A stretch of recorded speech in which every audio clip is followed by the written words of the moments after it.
Assalamu alaikum, hurmattуу musulmanдар. Сиздер менен бүгүн ошол биз ыхлас туурасында сөз кылмакчыбыз. Аузу биллахи минаш шайтанир раджим. Бисмиллахир рахманир рахим. Нахмадуху ва нусалли ала расулихил карим. Астагфиру билlah. Qala rabbi shrah li sadri wa yassir li amri wa hlul 'uqdatan min lisani yafqahu qawli. Аллах Таала Куранда өзүнүн улуу сөзүндө Байына сүрөсүнүн 5-аятында мындай дейт: Аузу биллахи минаш шайтанир раджим. Бисмиллахир рахманир рахим. وما أمروا إلا ليعبدوا الله مخلصين له الدين حنفاء ويقيموا الصلاة ويؤتوا الزكاة وذلك دين القيم.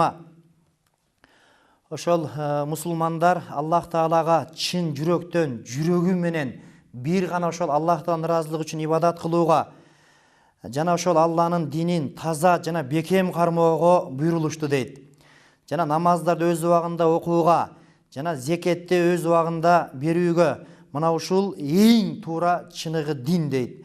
Намаз кандай парыз болсо, зекет дагы мына ошондой байларга парыз болот.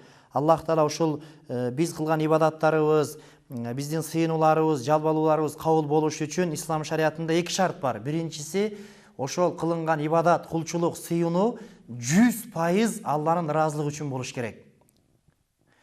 Экинчиси, ошол Мухаммад алейхиссалам, Мухаммад пайгамбарыбыз кандай көргөзгөн болсо, мына ошол тартипте, ошол эрежеде болуш керек. Эгерде мындай болбосо, кабыл болбой калат. Ошого пайгамбарыбыз Мухаммад алейхиссалам ошол ниет туурасында ушундай бир хадисте айтты.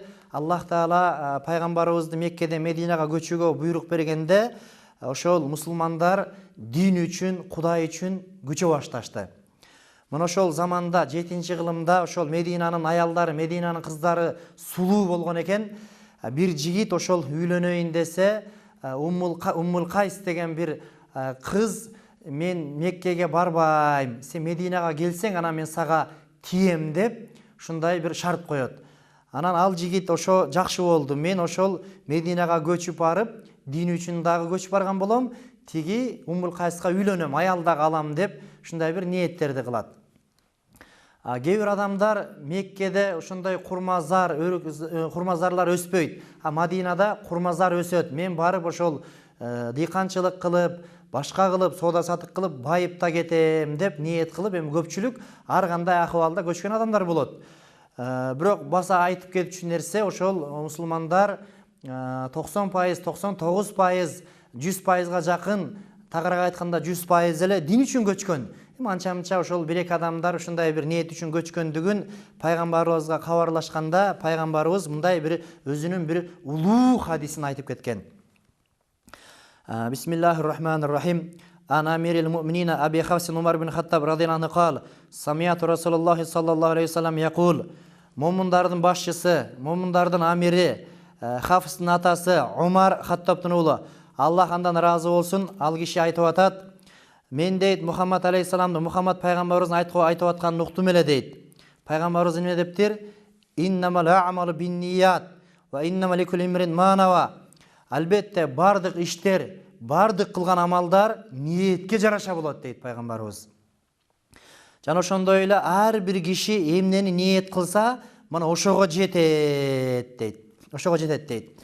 Фаман канат хижрат илаллаху ва расулихи фа хижрату илаллаху ва расулихи. Кимде ким көчкөн болсо, Алла үчүн, анын пайгамбары үчүн, дин үчүн көчкөн болсо, анда мунун көчкөндүгү Алла үчүн, Алланын дини үчүн болгон болот. 100% эмне соопко эгедер болот дейт.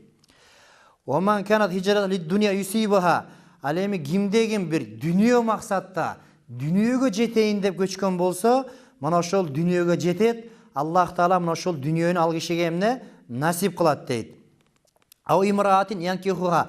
Эгерде аял үчүн көчкөн болсо, бул аялга үйлөнөт дейт. Фа хижрату ила ма хаджара илайхи. Эгерде кайсы нерсени ниет кылып көчкөн болсо, мына ошонун сообун Аллах Таала берет дейт. Эгерде чындап эле адам баласы 100% динди үйрөнөйүн, динимди сактап калайын, ыйманымды сактап калайын деп көчкөн болсо, бул анда эмне 100% соопко ээ болот. Эгерде кимде ким ошол дүнүйө үчүн көчкөн болсо, анда бул соопко ээ болбой калат. Кимде ким ошол аял эле алып алсам болду деп көчкөн болсо, аял алат, бирок соопка ээ болбой калат. Мына ошону пайгамбарыбыз түшүндүрүп атат да. Бул хадисти ошол имам Бухари, имам Муслим, улуу имамдарыбыз риваят кылганда, бул хадисти ислам алымдары айткан. Эгерде илим 100% боло турган болсо, мына ошонун 70% илими мына ушул хадис, ушул ниет тууралуу деп айтышканда. Урматтуу туугандар, биз эми колубуздан келишибизче бардыгыбыз ошол намаз окуп атабыз, орозо кармап атабыз, Кудайга кулчулук кылып атабыз, мечит куруп атабыз, медресе куруп атабыз, ооруканаларды куруп атабыз.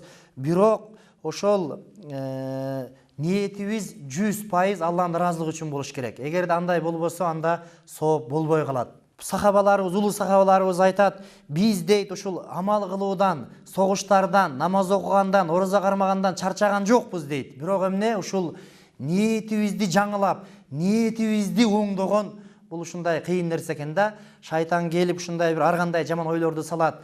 Ошого туугандар, мисалы адамдар мечит куруп атышат. Мечит Аллахтын үйү, эң бир улуу сооп болот.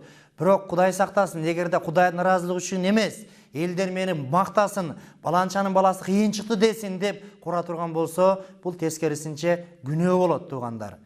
Ушундай бир хадисте пайгамбарыбыз айтат, кыямат күнүндө 3 адамды Аллах Таала тозого салат экен. Ал кандай адамдар?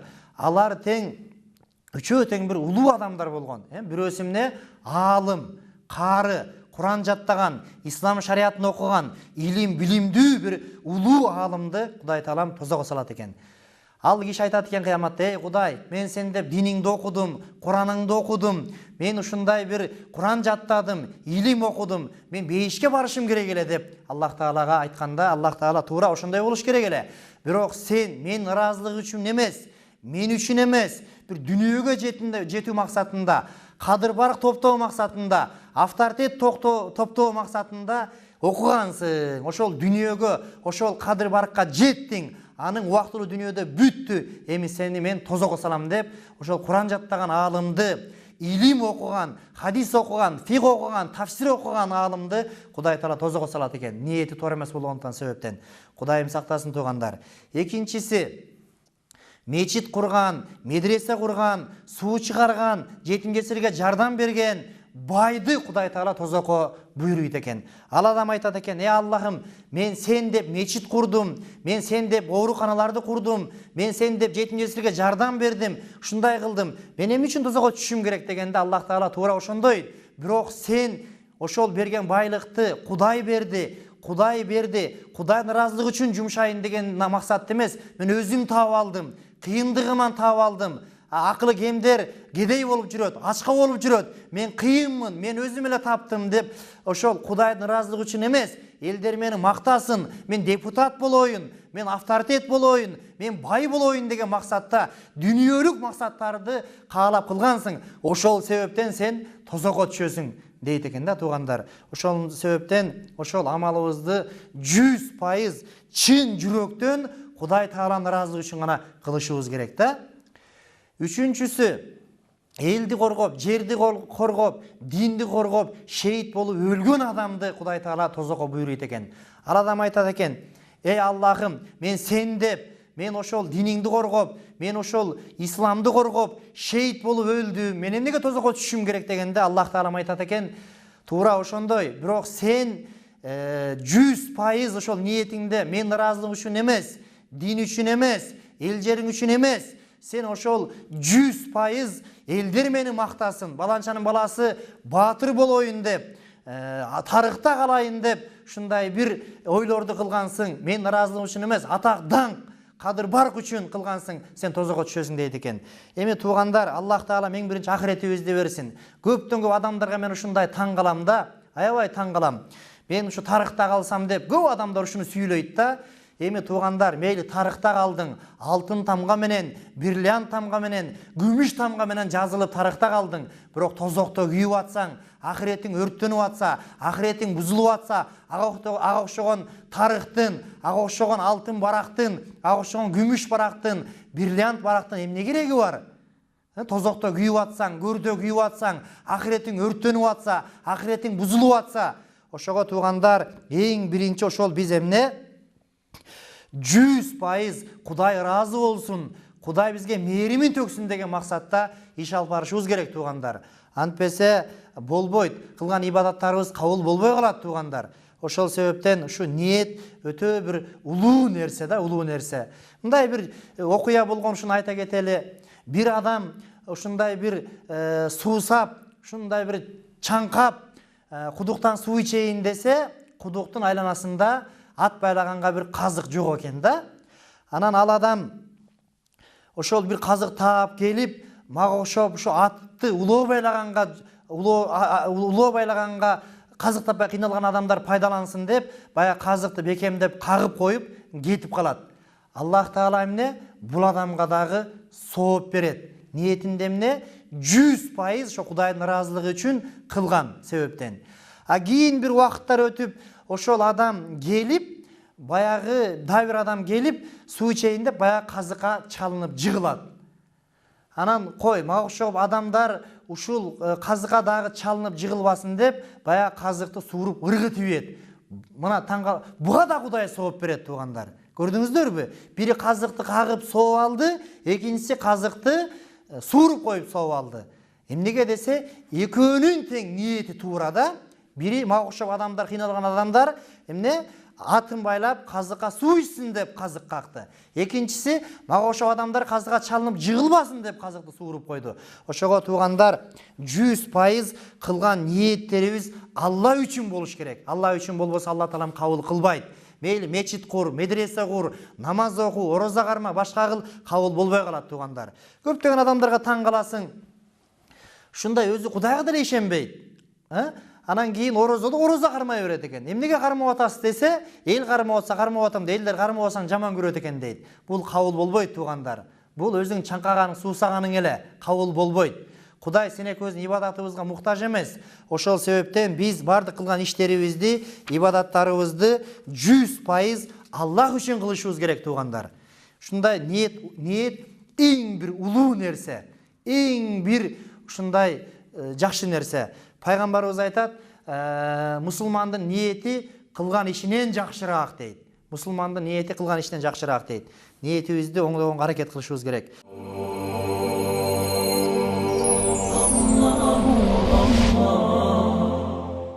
Айша энебиз айтып атат, "Ан-Уммул муъминина Умму Абдилла Айша радhiyallahu anha калат."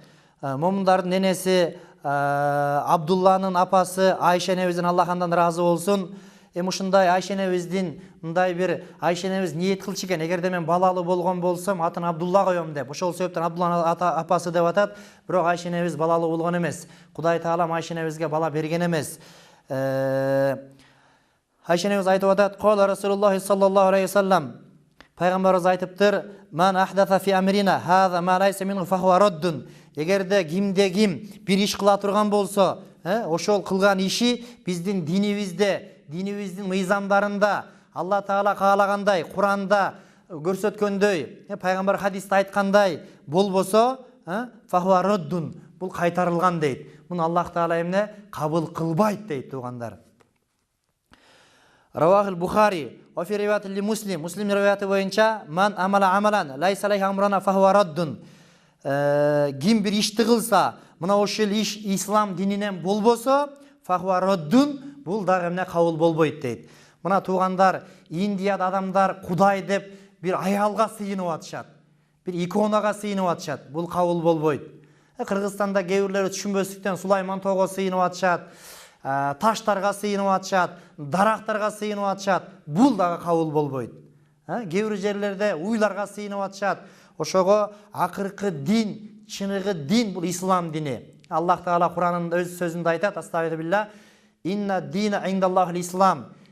Эң Алланын алдында чыныгы кабыл болуучу акыркы дин бул эмне? Ислам дини дейт. Аллах Таала ошол Курандын акыркы пайгамбарыбызга ошол акыркы түшүп аткан сүрөлөрдө, акыркы түшүп аткан аяттарда ушундай дейт. Астагфирулла, "Ал-яума акмалту лакум динакум ва атмамту алейкум ниямати ва радайту лакум л-ислама дина." Бүгүн мен силердин диниңерди толуктадым. "Ал-яума акмалту лакум динакум", мен бүгүн силердин диниңерди толуктадым. Ва атмамту алейкум ниямати, жана мен силерге өзүмдүн нияматымды, жакшылыгымды дагы ошондой аягына жеткирдим. Ва радайту лакумул ислама дина, мен ошол ислам дининин силерге кыяматка чейин дин болуп калуусуна мен өзүм ыраазы болдум дейт. Ыраазы болдум дейт. Мына ушунда бүт мусулмандардын бардыгы динибиз толук болду, динибиз эң бир туу чокусуна жетти деп аябай сүйүнгөн. Бардыгы ушундай бир жүрөктөр тынчтыкта болуп, майрамдашып, кубанычта болуп, ушундай бир жыргаган. Мына ошондо Абу Бакр радиаллаху анху аябай капа болгон. Анан Абу Бакр, динибиз толук болду, мына исламыбыз толук болду, Аллах ыраазы болду ушу ислам динине. Сен эмне ушундай бир сүйүнбөйсүң, жыргабайсың дегенде ошол Абу Бакр Сыддык радиаллаху анху ушундай капа болуп айткан, ар нерсе толгондон кийин анын кемүүсү болот. Эми мына ислам дини толук болуп толду. Эми ошол Мухаммад пайгамбарыбыз, Аллахтын элчиси биздин арабыздан кетет деп Абу Бакр Сыддык капа болуп ыйлаганда, мына туугандар, ошол андан кийин ошол жарым жыл өтпөй эле пайгамбар алейхисалам дүнүйө салганда, ошондуктан туугандар, ал улама варасатул анбия дейт. Ошол аалымдар, дини окумуштуулар, молдакелер, булар эмне пайгамбарлардын мураскорлору дейт. Эми мындан кийин пайгамбар келбейт, пайгамбарыбыз өтүп кетти, бирок пайгамбарлык ишти ким аткарат? Пайгамбарлык ишти мына мен аткарам, аалымдар аткарат, молдолор аткарат. Мына ошол биз пайгамбар эмеспиз, бирок пайгамбарлардын мураскорлорубуз да. Ошондуктан мисалы кээ бир адамдар, бир түшүнбөгөн адамдар ар нерсени сүйлөшөт. Мисалы мен өзүм, врачты угам, себеби ал медицинаны окуган, өмүрүн берген врачты угам, электрикти угам, ал ошону окуган, башка кылган. Ошол себептүү ошол дин илимин дагы биз дагы ошол 20 жылдан бери мага ошогон адамдар башкалар өмүрүбүздү арнап, каныбызды арнап, жаныбызды арнап, жаштыгыбызды арнап, уйкубуздан калып ушул илимди окуп, ушул илим элге туура жетсин деп аракет кылып атабыз. Анан кече эле ошо намаз окуган, же болбосо таптакыр намаз окуган адамдар, молдакелер, силер бул тигил деп бизге акыл үйрөтөт. Бул таптакыр туура эмес туугандар. Таптакыр туура эмес. Сен мисалы физиканы жакшы билсең, химияны билбейсиң. Химияны билсең, физиканы билбейсиң. Математиканы жакшы билсең, башканы билбейсиң. Тарыхты жакшы билсең, башканы билбейсиң. Ошол сыяктуу эле динди дагы сен жакшы билбейсиң. Ошол себептен ошол молдолордун айтканын угуп, аалымдарды сыйлап, ошо динди туура түшүнүшүбүз керек. Мейли Куранды ошол котормолорун окуңуз, бул жакшы нерсе. Хадистин котормолорун окуңуз, бул жакшы нерсе. Фик китаптардын котормолорун окуңуз, бирок жакшы нерсе. Бирок туугандар, бул башка тилге толук 100% тилчилер билет. Ар бир тилдин өзүнүн бир касиети бар. Ошого Куранды дагы ошол 100% кыргыз тилине толук которулбайт туугандар. Канчалык аалымдар которсун, башка кылсын, толук мааниси чыгышы кыйын. Ошол себептен ошол аалымдардын кандай маселе болбосун, аалымдар менен кеңешип, аалымдарды угуп эме кылсак адашпайбыз. Ниеттерибизди Кудай Таалам иншалла түз кылсын, ниеттерибизди Кудай Таалам оңдосун, ниеттерибизди Кудай Таалам жакшылыктарын берсин. Бирок ошо шайтандын да бир ушундай бир айламалдары, сен ошо жакшы эле намаз окуп атса, же мечит куруп аткан болсо, сен рия үчүн, эл көрсүн үчүн кылып атасың деп мындай жүрөгүн азгырык салат экен да. Бул шайтандын азгырыгынан. Ошо Аллахым, мен сен деп кылып атам, сен менден ыраазы болгон, сен ушуну кабыл алгын деп 100% жүрөгүңдү оңдоп, Аллахым оңдо деп ниет кылсаң, Аллах Таалам сөзсүз түрдө жардам берет. Аллах Таала өзү хадис кудусиде айтат: "Эй пендем, эгер сен мага бир карыш жакындасаң, мен сага бир чыганак жакындайм" дейт. Сен мага бир чыганак жакындасаң, мен сага бир кулаш жакындайм дейт. Сен мага басып келсең, мен сага чуркап барам дейт. Аллах Таалам ушул мына Кыргызстаныбызды кыяматка чейин бар кылсын. Мына дин эркиндигибизди Кудай Таалам ошол кыяматка чейин бар кылсын. Пайгамбарыбыз айткан: "Маллам яшкурун наслам яшкурулла" дейт. Ким адамдарга шүгүр кылбаса, адамдарга ыраазы болбосо, Кудайга да ыраазы болбойт дейт. Мына ошол эл башкарып аткан адамдарыбызга, дин башкарып аткан адамдарыбызга, СМБнын чоңдоруна, НВДнын чоңдоруна, врачтарыбызга, соодагерлерибизге, дыйкандарыбызга, бардығына Құдай Таалам ошол ыйман берсин, ден соолук берсин, тынчтык берсин. Алакандай Кыргызстаныбыз кыяматка чейин бар болсун туугандар. Мына эң улуу байлыгыбыз эркиндигибиз, эң улуу байлыгыбыз мамлекетибиздин бүтүндүгү туугандар. Мейли миллиард акчаң болсун, триллион акчаң болсун, мамлекетибиз болбосо, бирөөгө көз каранды болуп олтурсак кандай жаман. Мына 40 миллиондан ашык адамдар мамлекети жок жүрөт, 60 миллиондан ашык адамдар мамлекети жок жүрөт. 3 миллион, 4 миллион кыргызга Кудай Таалам Кыргызстан деген 4 мезгили бар жакшынакай жерди, мамлекетти берген. Мына ошонун кадырын билели. Аллах Таала Куранда айтат: "Ла ин шакартум ла азиданнакум ва ла ин кафартум инна азаби лашадид." Эгер силер мен берген нерселерге шүгүр кылсаңар, мен албетте көбөйтүп берем дейт. Эгер силер шүгүр кылбасаңар, албетте менин азабым өтө катуу дейт туугандар. Мына ушул эркиндиктин кадырын билип, Кудайга көп шүгүр кылалы. Ассаламу алейкум рахматуллахи ва баракатуh.